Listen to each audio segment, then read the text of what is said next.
Welcome to Mission Evolution Radio Show with Gwilda Wiyaka, bringing together today's leading experts to uncover ever-deepening spiritual truths and the latest scientific developments in support of the evolution of humankind. For more information on Mission Evolution Radio with Gwilda Wiyaka, visit www.missionevolution.org. And now, here's the host of Mission Evolution, Miss Gwilda Wiyaka. The secret formula to abundance. Who wouldn't want to know it? What if abundance is less about the newest techniques and more about changing how we think and live? Oh no, anything but that, right? Mission Evolution Radio TV show is coming to you around the world on the X-Zone Broadcast Network, xzbn.net. With us this hour to explore abundance and life change is Derek Rydall. Derek is the author of Emergence, 7 Steps for Radical Life Change, and The Abundance Project. His diverse background includes training top executives at Fortune 500 companies in empowered leadership and communications, and coaching celebrities and media professionals on creating conscious entertainment. His website, DerekRydall.com. Derek, thank you so much for coming on the show. Thank you so much. It's my honor and pleasure to be here. So what's your educational background, Derek? Let's see. I graduated early in high school because I wanted to be an actor. So I left high school for the big screen, and then I had a near-death experience while I was an actor, and I went on a whole different level of learning after that. Became a monk, and then the monk life wasn't quite the right life for me, and I ended up cloistering myself in my apartment in Hollywood, North Hollywood area. And really that was the beginning of my true educational journey. But I did some college, but not traditional. My real education started after I basically had a near-death experience, really my second one. So tell us what led up to a near-death experience. How'd that come about? Yeah, so like so many people, I'd spent a lot of years trying to improve myself and fix myself and become enough so that I could have enough. And that led me to become more anxious, more frustrated, ultimately led me to become addicted to drugs and alcohol. And that led to an overdose where I basically almost died. And I just understand how all of my efforts to improve myself had led me to that. When I was in the emergency room with an IV snaking out of my arm and the doctor telling me I was lucky to still be alive. And I just figured I needed to work harder, work smarter, attract better. And things got better for a little while. And then I found myself doing a movie in Jamaica as an actor. And everything began to fall apart again.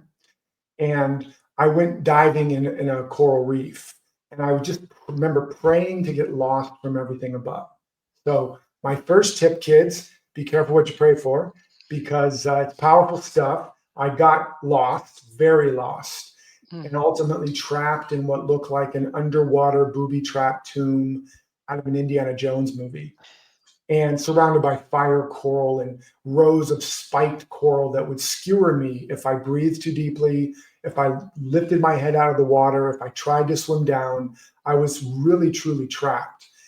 And nobody knew I was there, and nobody was coming to save me, and it was starting to get dark, and it was a long ordeal.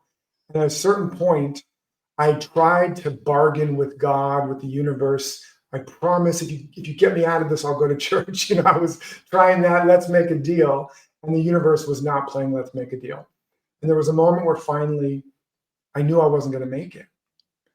And it's hard to understand that experience. It wasn't like, ooh, I hope I do, and maybe I won't. I knew I wasn't. And all that was left was a profound surrender, complete unconditional surrender. And in that moment of letting go, there was a flash of light. And I saw the self I'd been trying to fix, change, heal, and improve. And he was a figment of my imagination, an amalgamation of parental fantasy and peer pressure and societal conditioning, and nothing I would ever do would ever make him enough. But I also saw there was another self, and this self was already whole and complete, so it could not be improved upon.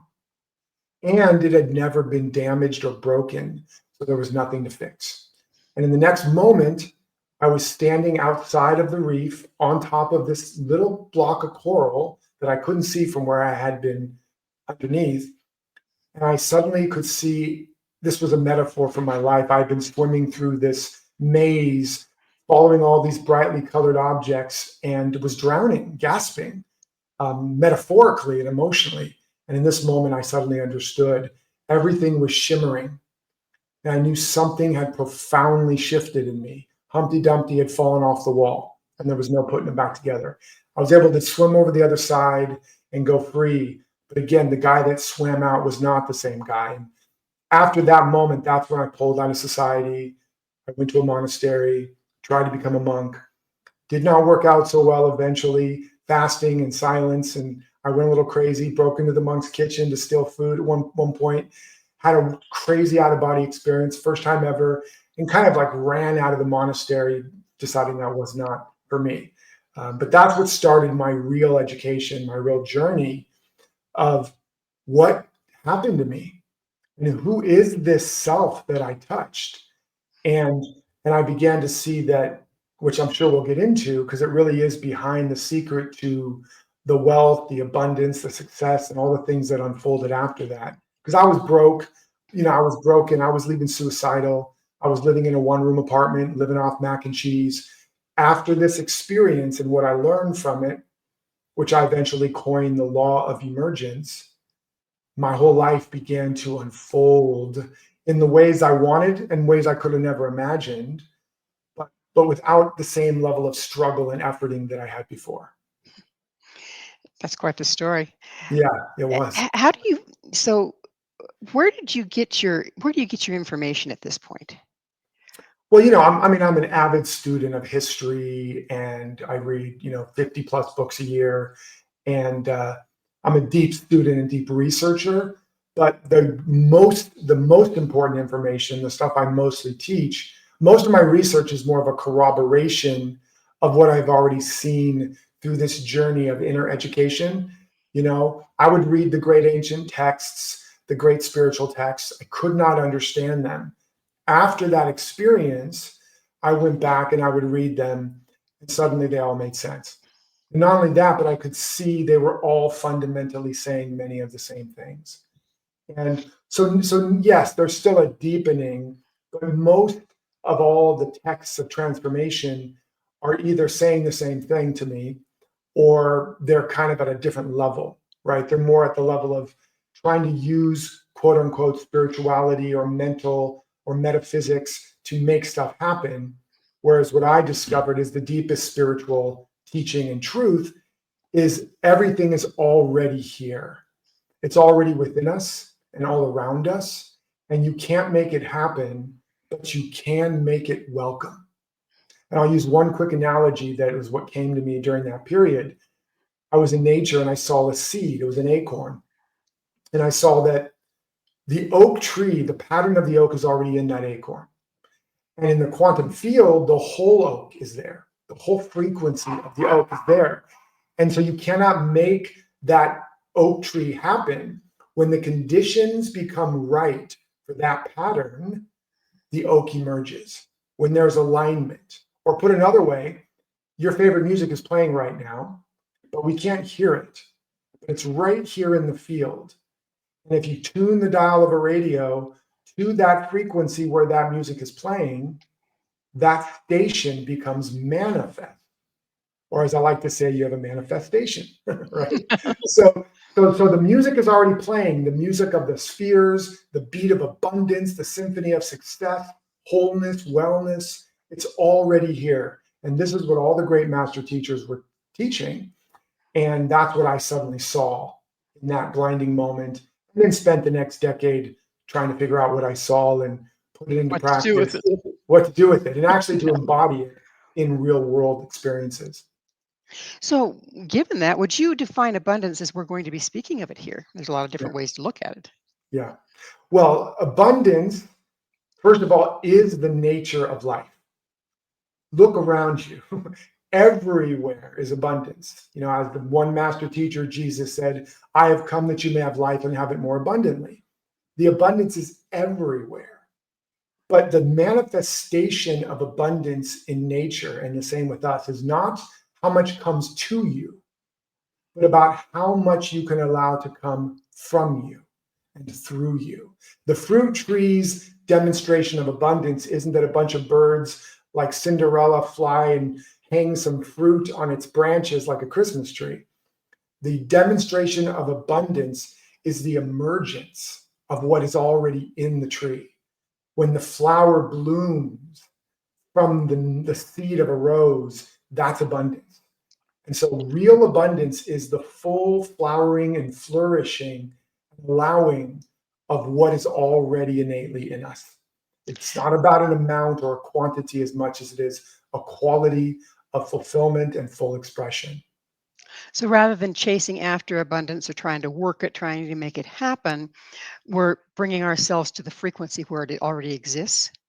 Yes, like again, so in that example, I was struggling to pay my bills. I was literally living on a prayer and being called and ready to be evicted before this breakthrough happened. And then what I saw was, as I was in meditation one day, the voice spoke to me and said, "Thou shalt have no other gods before me." I'm like, what? Looking for Charlton Heston, holding some tablets. And it basically showed me how I've been making my bank account or my credit card or just different people and situations my source of safety, security, support, and supply or abundance. And I had to come back and remember that not to lean on the resources, but to lean on the source. And as I began to practice and be in that state in that moment and take away where I'd given my agency and power away to all these external sources, suddenly it was as if a pressure valve opened. And I was filled up from within. It's not fulfillment, it's fulfillment. I was suddenly filled up. All of my energy to try to make stuff happen was like blocking what was a natural channel. And I was filled up and I had a peace. I suddenly understood the meaning of a peace that passeth all understanding. It was a peace the world didn't give me. It was the peace of one that is being filled up from within. And I fell asleep. And I woke up, and for the next few days, I was just wandering around kind of at peace. And my mind was like, "Derek, don't you know you're going to get evicted? Don't you know you're broke?" I'm like, okay. I just felt so peaceful. And I suddenly got a phone call, and it was my ex-acting agent. He said, "I know you're too spiritual to do commercials now, but they called looking for you to do this Pepsi commercial with who was at the time a big fashion model." And I said, okay. And I showed up, and for 2 days' work, I made more money than I ever made in a year. Now, that was never even on my vision board. But when I allowed myself to be filled up, it emerged as the best and the quickest path to abundance. And that's an example of money, but there's many other examples of love, what you Well, name it. it's that wonderful time where we need to take a station break. Derek and I will return very shortly, so don't you go away. This is Mission Evolution, www.missionevolution.org. God abundance. With us this hour, discussing abundance through life challenges and changes, is Derek Rydall. Derek is the author of Emergence, 7 Steps for Radical Life Change, and The Abundance Project. His website, DerekRydall.com. Derek, how can we access this? You say that abundance is simply an energy, okay, that we need to tune into, if you will, Yes. and trust that whatever comes through will be exactly what we need versus what we think we want. Yes. How can we tune into this? What's the process here? Well, that's the first step, right? There's a reason why the OG spiritual self-help principle is know thyself, right? That's like the original Greek, the above the cave, the Apollo and the Oracle of Delphi. It was know thyself. That was step one. Because if you know which is to say, know that pattern in you, know what is that seed pattern.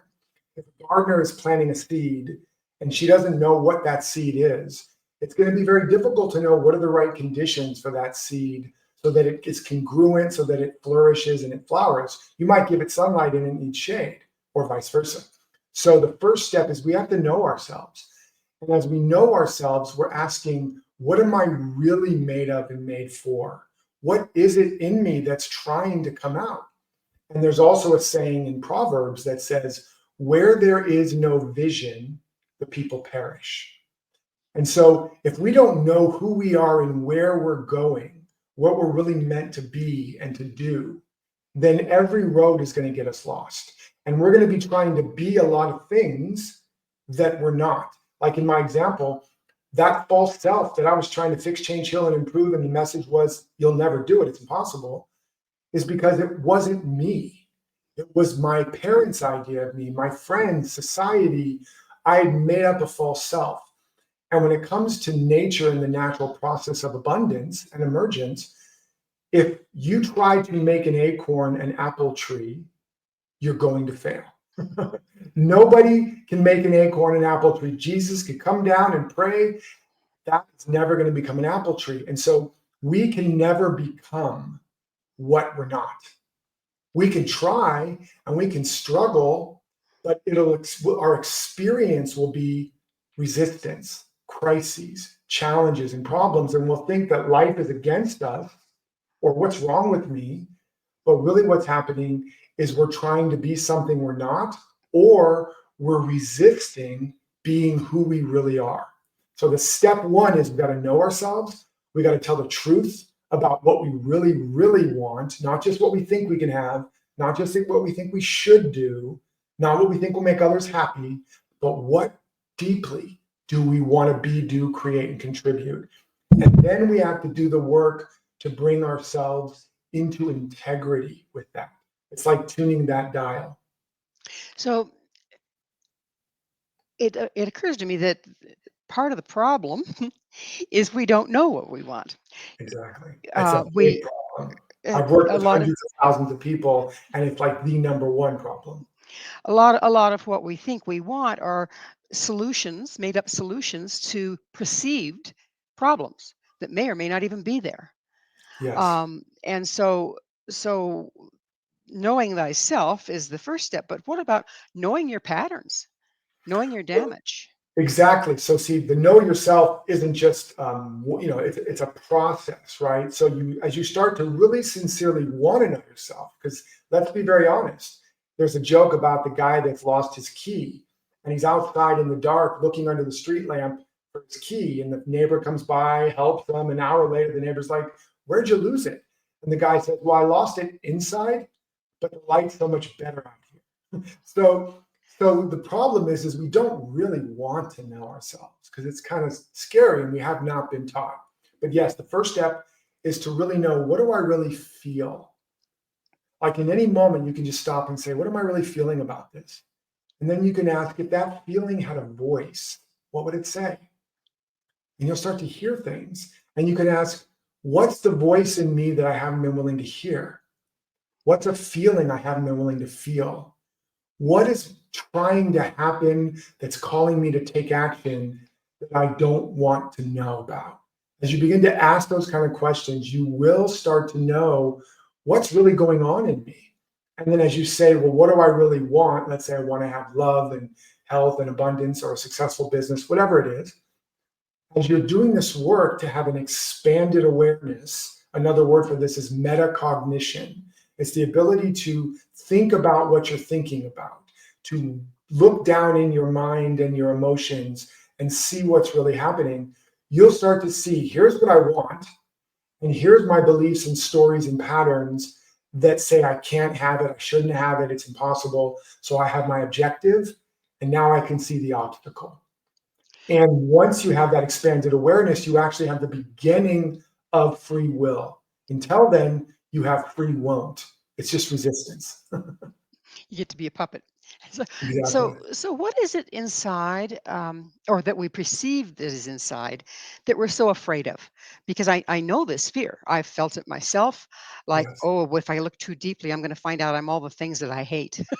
Yes. Something like that. What is that fear, and where does it come from? Well, it's funny, you just laugh when you said that. When I do this work, there's a work I do, shadow work, and that's a shadow laugh. And so it's true. There's a lot of stuff we hate and judge and think is bad and ugly and wrong. And then we project it on the world.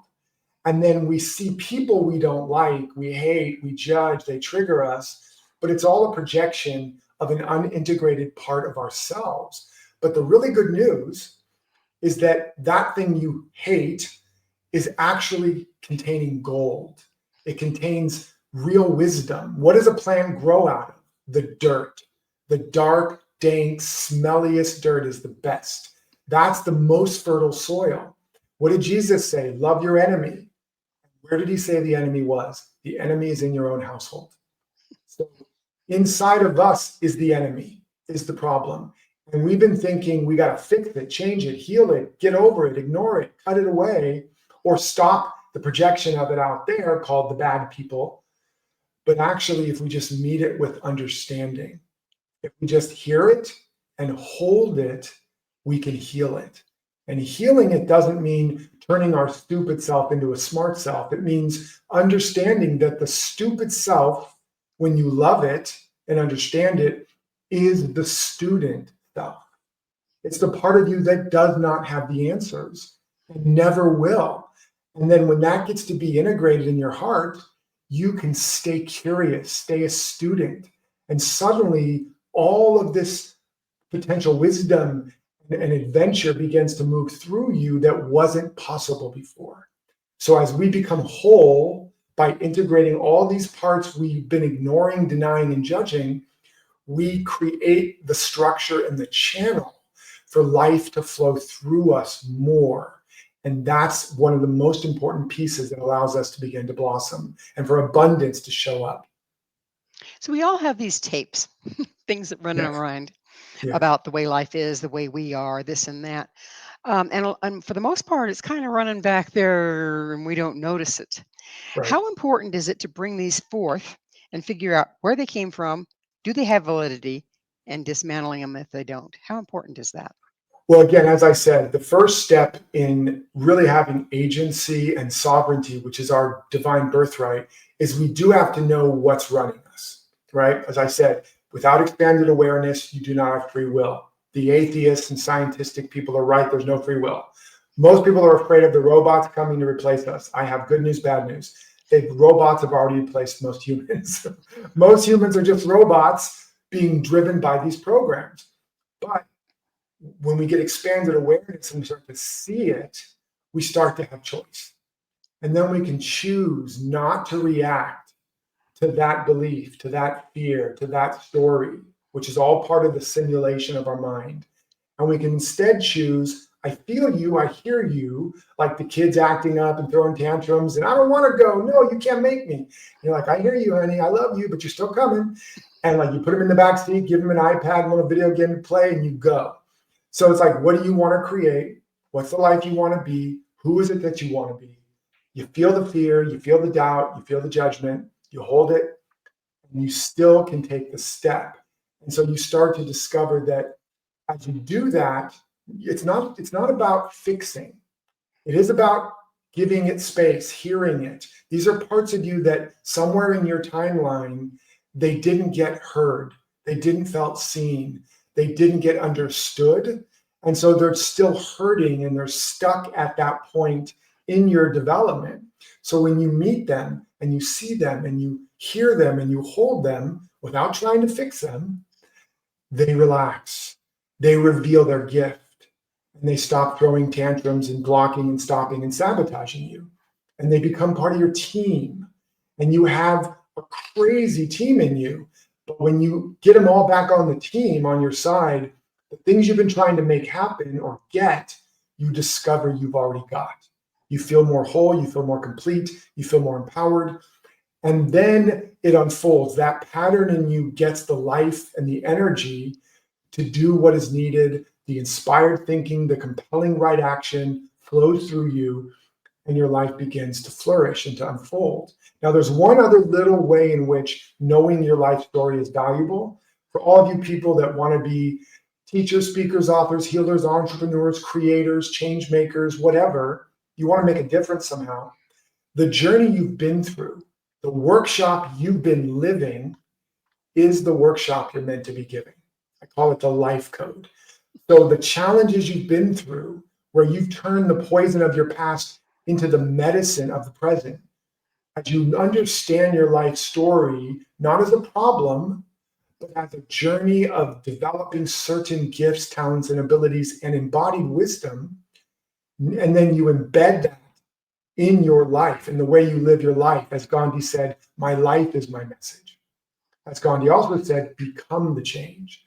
So as you do that, you heal your life story and you embody the wisdom that your life already has.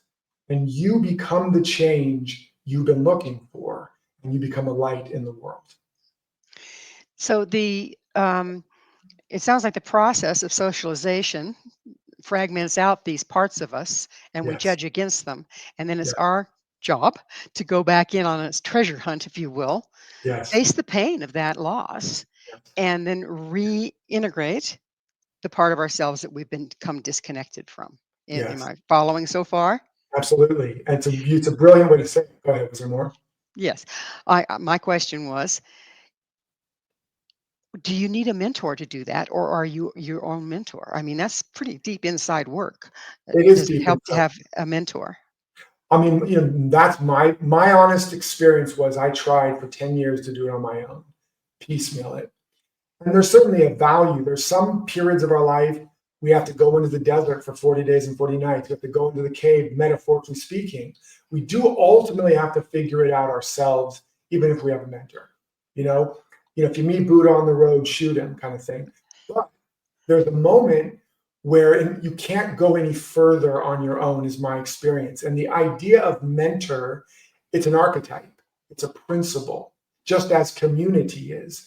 And I really believe we fragmented in a way. We think community is a luxury, or family is a luxury, or mentorship and apprentice is just this old-fashioned idea. Well, I hate to do this to us. We're going to have to leave a cliffhanger because it's time for yet another station break. Derek and I will be right back to continue our discussion. So stay right there. This is Mission Evolution, www.missionevolution.org. We're coming to you through the X-Zone Broadcast Network, xzbn.net. Why can't I ever get what I want? This is Mission Evolution, missionevolution.org. With us discussing creating what you want in life is Derek Rydall. His website, derekrydall.com. Derek, what's the law of attraction? We haven't hit that yet. What's the law of attraction? Well, the law of attraction is a principle that there's four basic levels of growth. There's where you think life is happening to you and you're a victim. There's a second level where you believe you're happening to life and you're a creator of some kind, you're a doer. And the third level is where you realize life is happening through you. And the fourth level is life is happening as you. That's the final stage of integration. So a lot of people are at a stage of victimhood. They think life's happening to them. When they move into the stage of mind and agency, law of attraction lives in that stage. First, it was Protestant work ethic. You can do things and make stuff happen. Then law of attraction became a more mind-based metaphysical idea or principle where you're using the mind to create a visualization and do all these things, but it's still a form of manipulation. It's still a form of, using your mind when there is a law of mind. Mind is matter in liquidity and matter is mind in solidity. So if you change your mind, really, the matter that is your mind and expression will change. So that's the law of attraction. It looks like it's being attracted to you, but it's actually an optical illusion. In the same way that you go, hey, let's watch the sunrise or the sunset, but that's not actually what's happening. And it's not very romantic to go, hey, let's watch the planet revolve. That's what's happening. The planet's revolving, giving you the optical illusion of a rising and setting sun. What's really happening with attraction, and that's the next level, is emergence. When you come into alignment and congruence, as we've been talking about, that which is already implicit becomes explicit. That which is already involuted is evoluted, it evolves, it unfolds, it emerges. Now, so that's what's really happening when you think you're attracting things. It's really emerging in the field of consciousness. Now, the problem that I found, what I call the unattractive side of the law of attraction, is that if you think you're separate from something, And now you're going to do all this work mentally to attract it. You might attract a bigger paycheck, but you'll find yourself just broke at a higher income bracket because you will have taken that limited or lack or separation mindset with you. Whereas the third level, emergence, you're not attracting anything. You're not buying into the lie and the illusion that you're separate from your abundance, from your whatever. You're understanding and starting with everything I need is already within me. Let me come into alignment with it. Let me come into integrity with it. And then, as I described, there's some degree of filling up. There's some degree of inspiration, of fulfillment. And now what happens is you become an instrument of inspiration and compelling guidance and serendipity. And you're not attracting. It looks to people like you are, but you know better. You know you've already arrived before that manifestation shows up. And you are now, actually, as Gandhi said, you have become the change at that new level. You didn't have to use will and mental might to make anything happen. It was a much more humble and courageous quest to come into integrity. And now when the wealth or the love or the success shows up, it fits you. And you don't have to keep struggling to keep it. Does that make sense? It does. And one of the things that I've noticed is a lot of the formulas for abundance involves will and decide what you want and set your sights on it. When you do that, aren't you blocking out all the other magnificent ways your needs could be met, Well, except you're for the saying a ones that lot. you can see? Exactly. You're saying a lot there. First of all, I don't think it was me. I think this was Michael Beckwith, another great teacher and mentor of mine, who said, where there's a will, there's a wall. But where there's a willingness, there's always a way. So that's true. When we're using our personal will, we can make stuff happen, but it is an egoic making happen.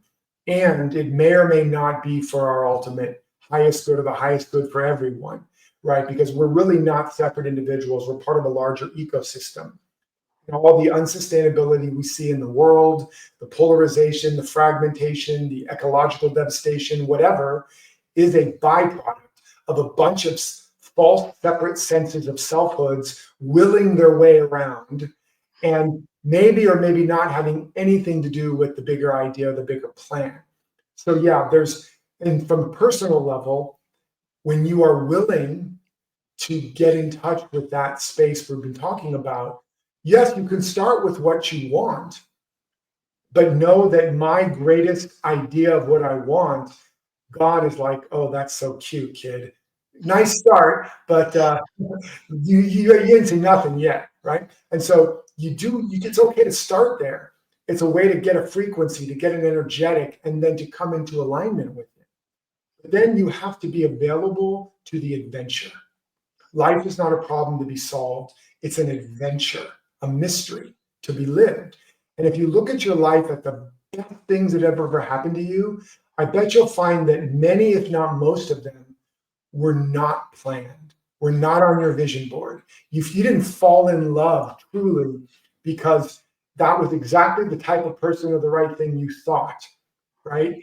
But nevertheless, here it is, right? And so you probably had no idea what your children were going to be like. And they're like, oh my God, but it turns out it's everything and more that you really needed and ultimately wanted.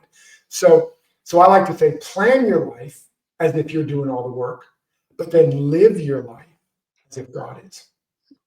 And that's the Tao. The Tao. So let's take this on a larger scale. I don't think anybody can look around us right now, particularly in this country, and not go, oh my gosh, what's happening here? What is this a result of? There's a reality out there, and we all feel like we're subject to it. But if we're creating it, how did we create this? And when you say the reality, can you give us a couple of specifics for your personal sense of what you see as being crazy or, I know it's kind of obvious, but, everybody has different opinions. Well, looking at The government, what's going on there? That's a huge one. The Yeah, interrelationships between the countries, that's a yes, huge one. yes, I mean, we're in very tumultuous times, yeah, and of course, I know they were prophesized. What's going on yep, within yeah. this framework? And they were, and so yeah, there's a couple. This is what life is so interesting. Is life is so multidimensional. And that's why a great work of art, you can interpret it at so many levels. You can just on the surface, it's a beautiful flower or it's a beautiful image, but there's levels symbolically that are happening. The first thing to understand is that there's only one fundamental thing happening, and that is life with only one agenda. The meaning of life is the never-ending, ever-expanding expression of life. That's it. And it's a perfect pattern of infinite good and infinite abundance, forever unfolding, glory to greater glory, world without end. That's all that's happening. We are individualized consciousness or aspects of life. Life is infinite. Life could not know itself without individual experience. So we're the way life, infinite life, gets to have an experience of itself. So we're conscious and we're on a process and in a project of becoming maturely conscious to be able to be consciously available to choose life, to sit, to tell the truth, to say yes to that emerging impulse, and not get caught up by the product of that, the appearance of that, the stuff that that creates, right? What I call there's relative perception and projection of the infinite perfection. And when we get caught up in the perception and the projection, we create an identity, an ego, a belief, and a story about life, a concept that becomes our new matrix and our new belief system. And then the ego fights to hold on to it at all costs. But we can keep coming, and that's what we've got. We've got a world of perceptions and projections, some universal and some individual. And so this is not the world. What we see is the projection of universal belief up to now. But underneath it, there is a larger perfection. There is a bigger idea trying to emerge. And again, as I said earlier, if you're fighting what's true, it'll look like life is against you. It'll look like crises and challenges, but it's really just life and love trying to fulfill itself as us. So the more we can listen, not try to fix and save the world, but serve the truth that is emerging. Serve the love that is emerging rather than save the world. One by one, we will begin to be those oases in the desert, the calms in the storm, the lighthouse in the fog. One by one, we'll light it up. And then they will see that, and people will start to vibrate with that. They will be able to remember who they are. And one by one, this new heaven, this new earth will emerge. But it's not going to be by fixing, changing, and controlling the world. It's going to be by having the courage to know ourselves, to be ourselves, to tell the truth to ourselves, and then to tell the truth to whoever's next in line. That's the process by which evolution happens, spiritually speaking. Before we're able to change things, the old has to disintegrate. Is that Yeah, part of what we're looking at here?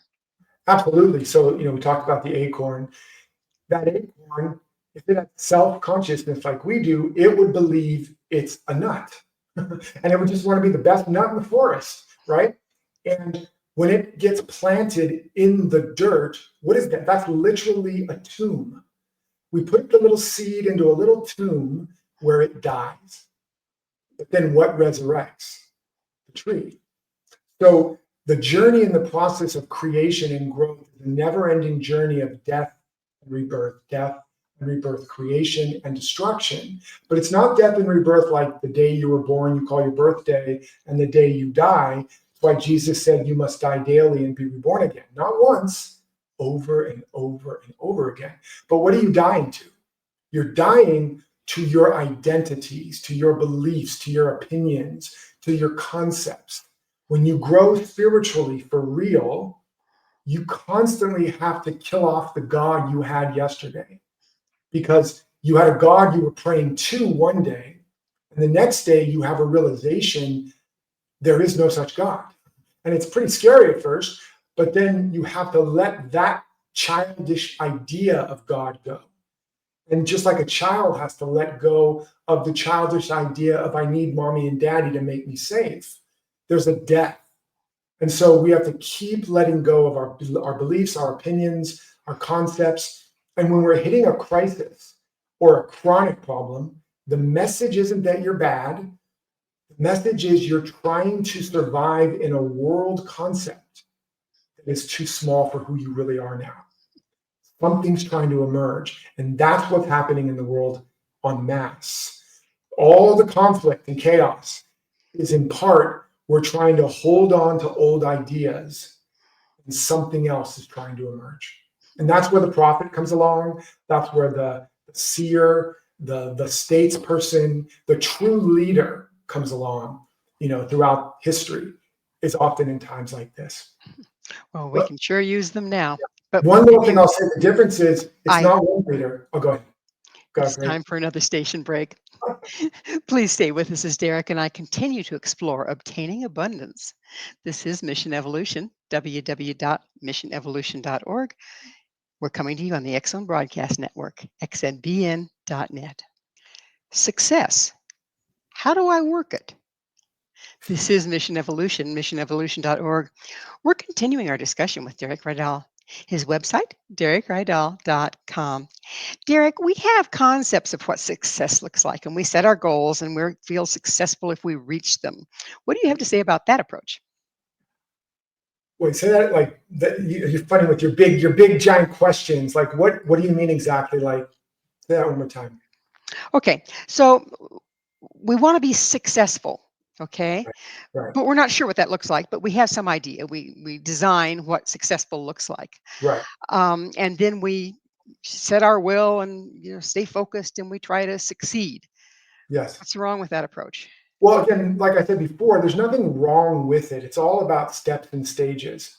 So having our plan, like I said, we plan our life as if we're doing all the work, and then we live our life as if God is. So having an idea, a goal, something we're going toward, right? You need the goal. And it's important that you set a goal. We are literally target-seeking creatures. We evolved for that. And by the way, incidentally, to be in sin is an archery term. It means to miss the target or miss the mark. So if we don't have a target we're aiming at, we are missing the mark by definition. So there's nothing wrong with having a target. And the next thing to understand is the purpose of the target or the goal, your object of success, is not about how much you can get. And it's not about setting goals or targets you think you can do. It's about setting something based on what you most deeply desire, that deep desire, that passion that you can't do, right? As JFK said, we will go to the moon not because it is easy, but because it is hard, right? Like you need a hard goal. And what that does is it activates an evolutionary response and it pulls more out of you. And then on your way to that, you change. And the process of transformation, like tuning in, you start to see and know and understand parts of yourself, which often changes the goal, right? Like a great story, the hero or heroine's journey, they often start off with what's called the false goal, right? And on their way through the trials, tribulations, meeting with the mentor and all that stuff, the atonement with the Father, they change. And suddenly they grow up, they become mature, and they realize we have to put away childish things, and there's a much bigger purpose here. So that's the evolution. But if you don't start with a big goal, you won't evolve, you won't grow. But if you don't let go of the goal, when it's time to let go of it and let it evolve, then you're stuck chasing something that doesn't fit anymore. Exactly, which is what we're talking about before. And that describes the state of the world today, right? We let people outside of ourselves tell us what we want, right? Buy into it, and then chase after it to nauseam. Yes. Who's running that show? Obviously, we Well, aren't. we have the full agency. Understand that we're not really in the world, but the world is in us. And so, again, we can get as metaphysical as we want, but we are literally consciousness, awareness, moving around in our own consciousness, and where we focus, that's where the energy flows, and that's what we experience. We do not experience the world as it is. We experience the world as we are. So it doesn't matter what the world's doing, right? Nelson Mandela was in prison for 27 years, tortured, and yet he became free. So free, he became the president and ended apartheid, not after prison. While he was in prison, he attained that consciousness so that when he left, it was very, very fast that he became president, he ended apartheid. So no matter what the state of the world is, the great truth and the good news is if we have the courage to know ourselves, what we're made of and made for, and to be ourselves fully, unapologetically, from this place, to have the highest target in service of love and to truth and the highest good for all, and then we're willing to be the change that we want to see in the world, no matter what the world does. And what we'll find is we grow, we unfold, and the more we do, the more life pours through us. Because life's like, oh my God, come over here, we got one. We got one that's willing to be an instrument of all of it, of love, of life. And now, bam, you get more opportunity. Bam, by the way, means blessed and multiplied. But you get more opportunity, you get more abundance flowing through you, because life doesn't need to pour abundance through somebody sitting on the couch. Life doesn't need to pour abundance through somebody sitting in a victim story. There's nothing, you're not doing anything. But if you're willing to be more and more, if you have a big enough target in service of the highest good, now life says, you are my beloved, in whom I am well pleased, and all that I have is yours. I will open up the windows of heaven and pour forth a blessing too big for you to receive. That's the promise, and that's a principle, and that's how we get to it. We want to not be influenced by the world. To the extent we're influenced by the world, we have no influence. We're being pulled along. And that includes the world of our partner, our family, our children, our boss, right? Don't just think it's about the government. But we use that as our mirror to show us where we're living. We love all those parts of ourselves that are getting triggered and angry and sad and scared. We have a big vision, a big target that we really want, that's too big for us to do, which means we have to die, and be born and grow. And that altogether is the machine we build inside of us of a never-ending circulation of wealth, abundance, and wisdom and genius. And that's the process, how we keep unfolding. So it goes back to where we started the conversation, in that you say you have to die to yourself every day, basically. So we set a goal. We set a goal, and we think we know ourselves. We know ourselves to the best of our ability at that time. But on the journey, the hero's journey of going towards that goal, the goal needs to be reevaluated. We need to be reevaluated. We need to be flexible, and we need to be willing to let go of what we think is and embrace the next level of what is. Okay. Yes. I think Brilliantly said. And that's why that's part of the structures. And that is the structure of the master apprentice principle. Is in principle, there's a master in you. And that master is that ideal. I want to be an instrument of pure love, or I want to, whatever that ideal is. And it's also the judge. So compared to that ideal, you always see where you're lacking. And as you're going for that, on a regular basis, you confer with the master. You confer with the mentor in you. Now, sometimes it's very helpful to have that show up on the outside. So I can sit down with my mentor, my coach, my teacher, and go, here's where I'm going. I'm not sure, something feels off. And then through that process of reflection, that mentor, coach, whatever, can help me realign again.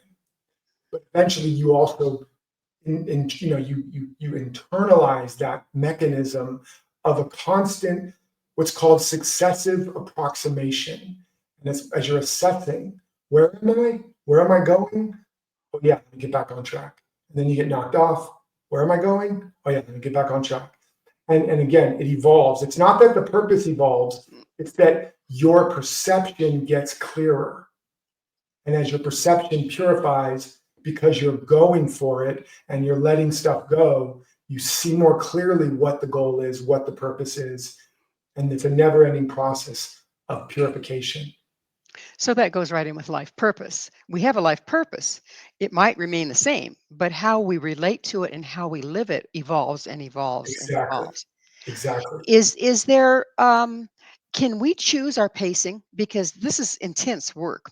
And if we're, not in my case, but if we're in the middle of the throes of bringing up small children, but we still want to keep our eye on the prize, if you Yes. will, can we pace it in such a way that we can accommodate the life we have to get to the life we want? Absolutely. I mean, yes, let's say yes and no. And here's how it's yes. All we can do is what we can do. We're all doing our best. And also understand, even our idea of pace is often just our idea of the pace, right? This is too slow. I should be going faster. I'm going to miss out. When you really get down to it, it's about not having any judgment. It's about, I'm present. This is what's emerging. This is what's real. This is what's true. This is the season I'm in. And the season I'm in right now is raising children. And I also notice there's another part of me that really wants more. Great. What is that more? Articulate it. I also want to be doing my art or writing a book or talking to an adult, whatever it might be. I've been through that journey with children. And that's part of the process, just giving yourself the space to listen. And, whatever that looks like to you, journaling it. For some people, just doing that, I feel like I'm honoring myself. I'm respecting myself. Again, you might be dealing with a sick parent. Life happens. Like there's seasons and there's reasons and there's things that last a lifetime that we have to deal with. So the key is, if we think we should be doing more or we think we can't do more, that's what we want to get curious about, wherever it's got rigid lines. And instead just listen to, but what's true? What's true? If I'm honest, I just want to be with my child right now. And I've got this pressure because I used to be a full-time professional. Or if I'm honest, I feel guilty that I want more than just my child. Great. Those are both legitimate and both deserve you to be with that part of you. What does it feel like? What is it saying? Hear it, hold it, let it be on your team. As you listen, it will give you guidance. Follow the guidance step by step, and then the path will unfold. So if you stay present versus worrying about the future or regretting the past, Yeah. and then see what's on your plate in that moment. If you have had a goal, if you are trying to follow your life's purpose, if you will everything that presents itself lead you there anyway? Well, ultimately, again, we always have to define terms. Like for me, we all have the same purpose, and that is to be an instrument of the never-ending, ever-expanding expression of life and love and the good, the true, the good, and the beautiful. We all have the same purpose, but within that because that's life's purpose, but within that purpose, we all have unique missions. And that mission is in some area of the greater idea. We have to embody it, some idea, right? And so we end up showing up, believing a lie. What I call the core wound is the moment we have to believe a lie about ourselves or about life in order to survive. And then we develop all these coping strategies, but that's also the core initiation. And there's some idea there that we have to prove to ourselves and embody. And that's our unique mission. Well, So, I hate to do this, Derek, but you know what? We're out of time in the show. I can't thank you enough for coming on and sharing your thoughts. yes, well, I hope it was a benefit. And I'm just so grateful to be here and wish everybody so much love and blessings. Thank you. Thank you so much. Our Our guest this hour has been Derek Rydall, author of Emergence, 7 Steps for Radical Life Change, and the Abundance Project. His website, derekrydall.com. This has been Mission Evolution with Gwilda Wiyaka. For more information or to enjoy past archived episodes, visit missionevolution.org. But please be sure to join us right here next time. This mission will continue, bringing information, resources, and support to our evolving world.